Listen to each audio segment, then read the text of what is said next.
Welcome to Mindful Reality, the channel that covers reality TV.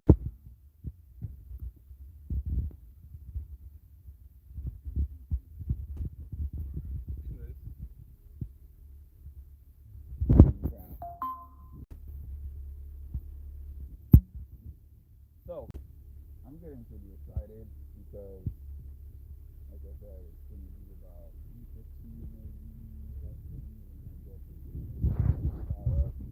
So, I've been locked in for the last 2 days, just doing my research. So, yesterday I watched Homecoming, where she was talking about her history and background, how she's always the last person picked in the gym class. I'm sorry, it's my phone. I can't do anything about. I realize at this point I can't do anything about it. Um, Hopefully, I'll be able to get a new phone in the new year. But as of now, my phone is just my phone. But anyways, what is this car doing? Yeah, I watched Homecoming. What is it? It's Home Turf, not Homecoming. Home Turf. And she was talking about being the last person picked in gym class, and then she had an elimination in a season against Emily. Emily rocked her world, and then she was like, I had to come back stronger. It showed how she went into the gym and she trained, and that's how she became like the strong legend of Cara that we kind of know her for today. So in addition to that, I've been going back. I've been watching a couple of old seasons, some clips of some old seasons. I watched the reunion episode for the challenge, season 39. And now this thing showed up on the table. A couple things. I saw on Twitter that Johnny Banana said that he asked Cara to come back onto his podcast to discuss this latest episode that just happened, which was now controversial. I didn't see the controversy at the time because I didn't notice the puzzle being out of place in real time. I just noticed after I saw everybody making a thing about it on the internet. But she refused for whatever reason to come on his podcast. There might be personal reasons behind that. There might be some questions that I asked him behind that. So he interviewed Tori. Now, what I don't understand with Tori, or the thing I don't understand with Tori, is Tori will have what seems like these terrible beefs on every season, but in the off season, they are so super cool. Now, it could be a case of, Tori just knows how to compartmentalize this and be like, the show is the show. We're going to be friends outside of here. We're going to beef all season on the show. But I guess she does that better than almost anyone I have seen on the show presently. But anyways, she was on the Death, Taxes, and Bananas podcast. I only saw the clip. I didn't see the whole episode. But I've seen a few episodes of it before, but I mostly see the clips of when they're in circulation. And he was saying in the clips that he doesn't feel like Cara should have said anything about Puzzlegate. I think that's crazy, number one. Like, first and foremost, she said that she finished first out of all the ladies, and she was sitting next to Jordan.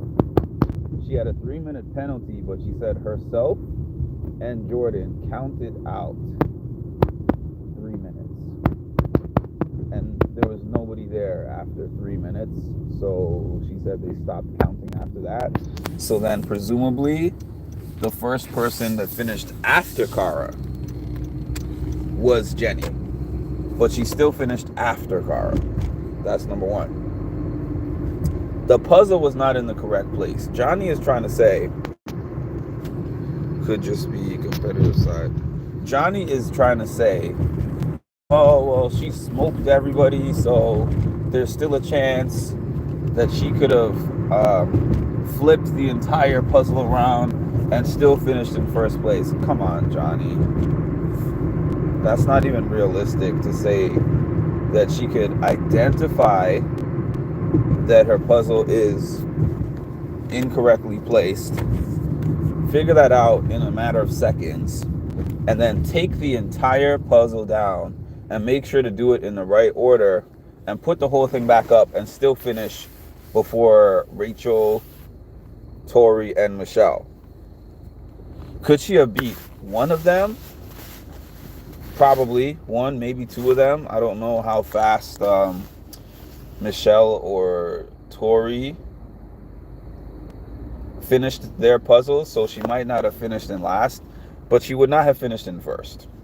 So the first place would have been either Rachel or Cara, which could have significantly impacted the outcome. So if that's me and I'm on the show, I'm going to talk about it. Secondly, I'm going to point out the fact that that's hypocritical, because early on in the season, Johnny Bananas had Emily on his podcast, and when Emily was talking about how she felt like the board was unfair on that elimination with the board and the nails, and how Tina was just raking down the nails, Johnny was agreeing with her.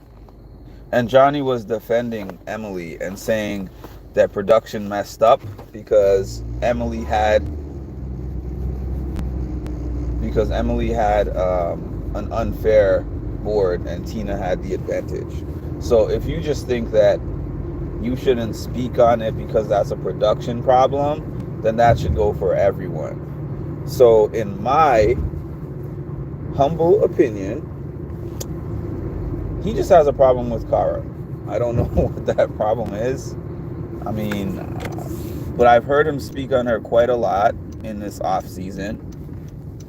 Whether that be speaking on things that happened in the season, speaking on her Laurel beef and defending Laurel, talking about, oh, she does all these different things to trigger people and you don't see them.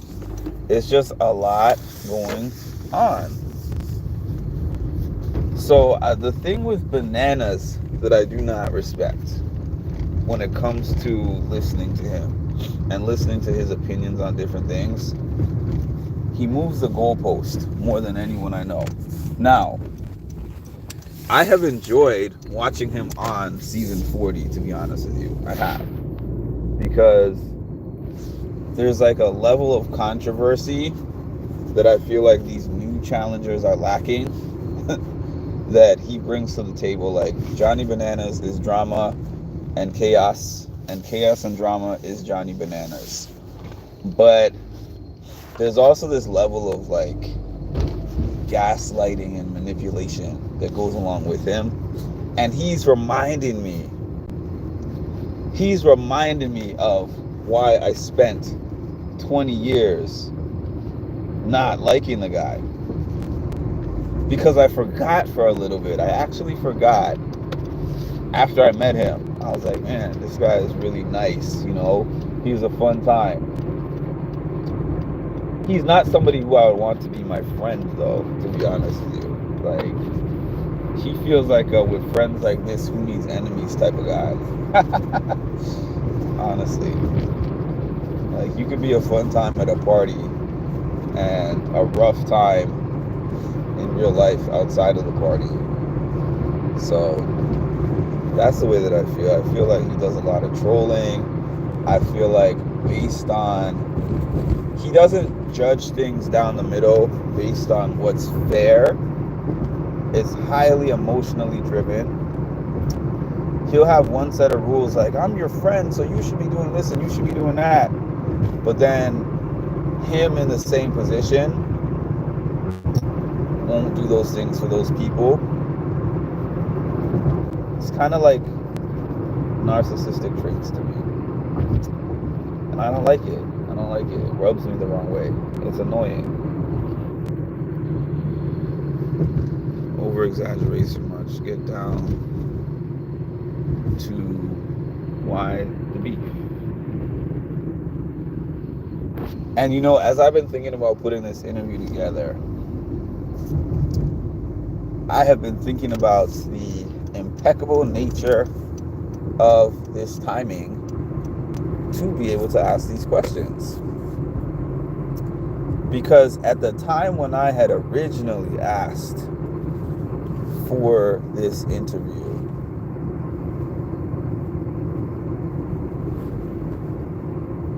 she wasn't on the show.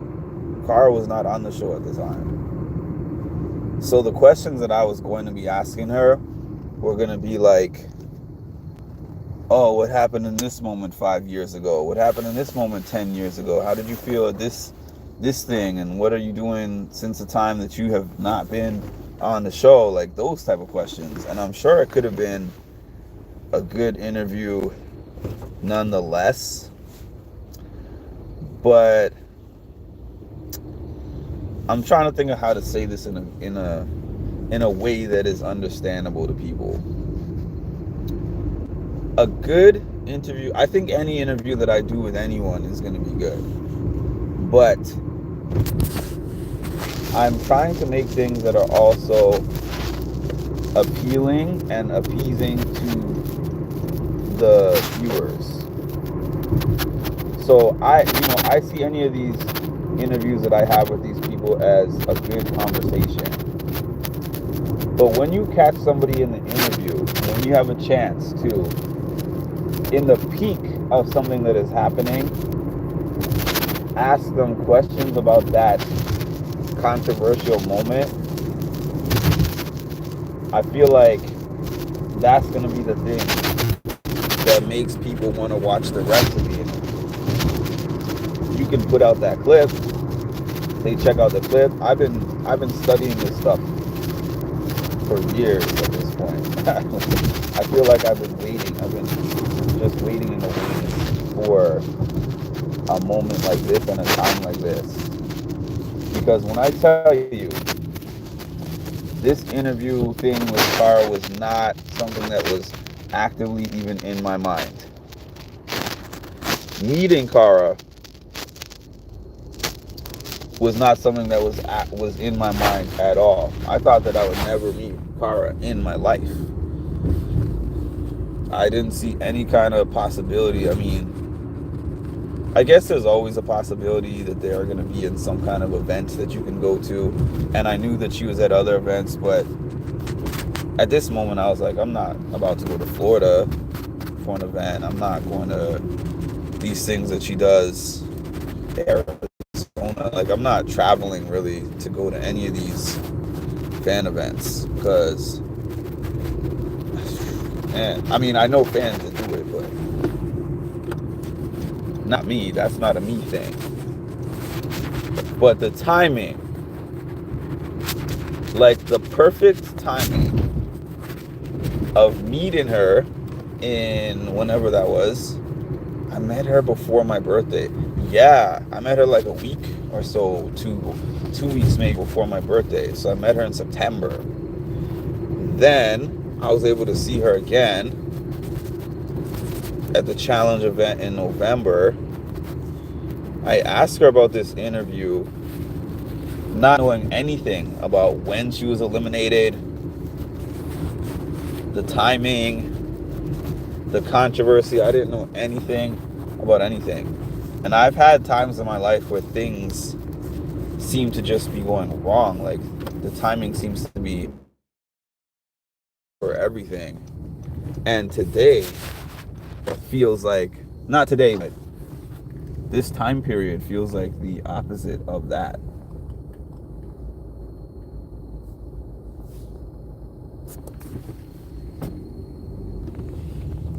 It feels like everything is kind of lining up in my favor right now. All Stars 5 announcement came out. She told me she wants to talk about All Stars 5.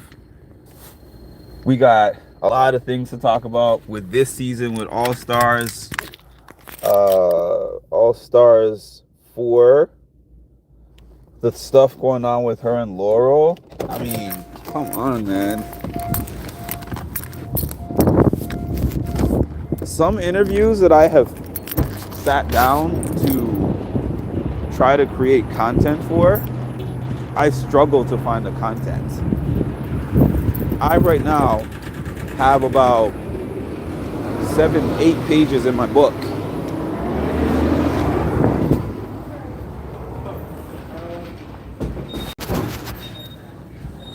And I've just started. And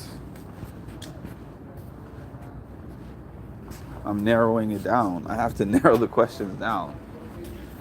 I have so many questions. I have so many great questions. It would have been a good, yeah, that's what I feel. That's what I feel like. I think that it would have been a good interview no matter what. Because I think that I do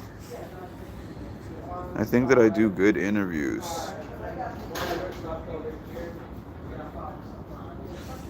I'm at Family Dollar, by the way. I think that I do good interviews, but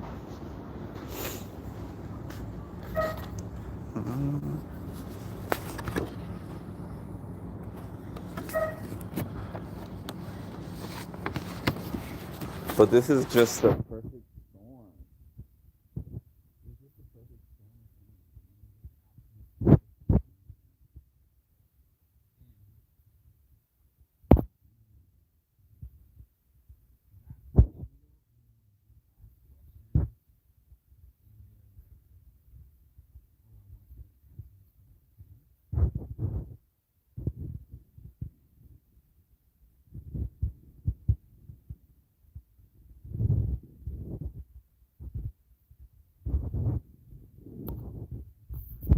Uh, my worries are few because my blessings are many. Oh, I like that. Sorry about that. I'm distracted. But she said something really specific in the cameo that she made for me for my birthday, which was like, don't think that you have to have everything figured out. Because we're all constantly trying to figure it out. And when I saw her again, I mentioned that again. I mentioned that to her. I was like, that part particularly touched me because I don't know. Like some of these people, like including her, I look at and I'm like, you look like you got it together. You look like you've come into your own and figured out your life. You know, right now on eBay, there is an eBay bidding to talk to her for 10 minutes. And right now it's at $90. I was just looking at that. I saw it on this fan page right before I got on. I was like, man, there's people bidding to speak to you for 10 minutes, 10 to 15 minutes. And I'm like, that's a person who's got it all together. But a person like that telling me randomly, because this was not based on anything that I told her. We didn't have any kind of conversation about life or anything like that. Our first conversation was just 100% about the challenge, like nothing else. So that was just generic advice. Oh, they don't have what I'm looking for here. Dang. Man, they don't have what I'm looking for. They do not have what I'm looking for. But they have other things that I don't need. Sorry about that. I mean, my phone is what it is. I guess it goes in and out. I can't control that. This time it's not mute. I haven't pressed the mute button in a long time. It's been like 3, 4 or 5 lives since I pressed the mute button. So that's just the phone is phoning. The phone is phoning. This is crazy because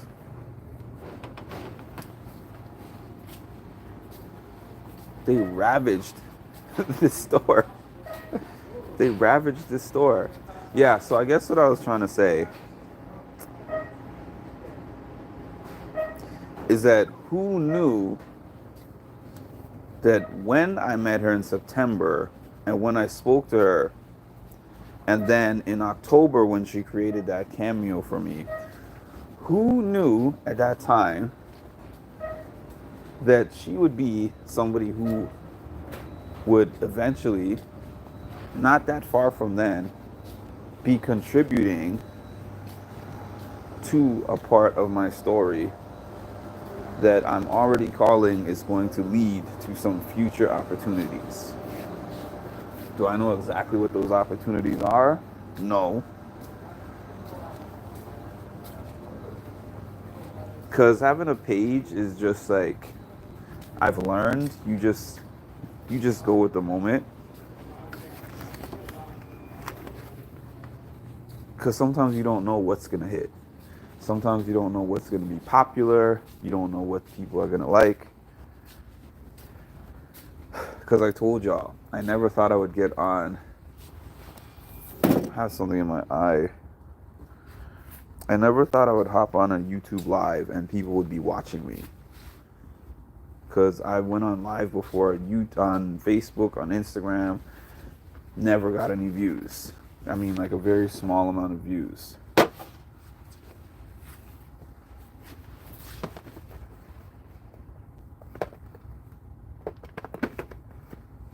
Then I hop on YouTube and then I have an audience. And then I was like, hey, I have an audience.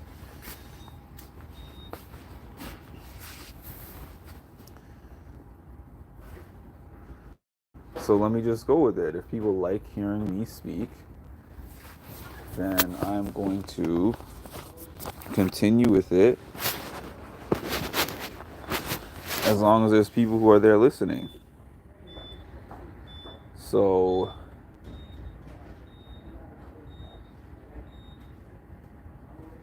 let's see.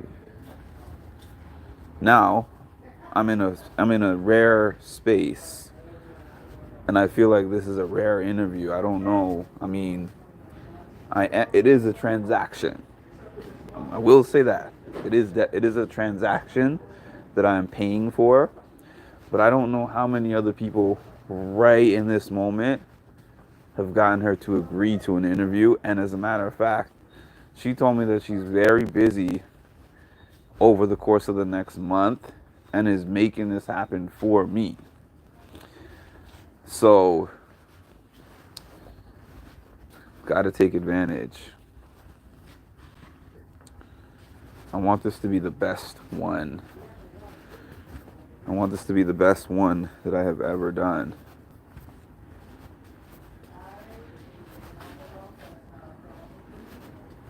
And the timing seems to be aligning for that.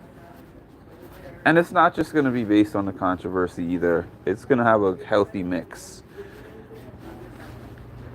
It's going to have a mixture of the hot topic moments and also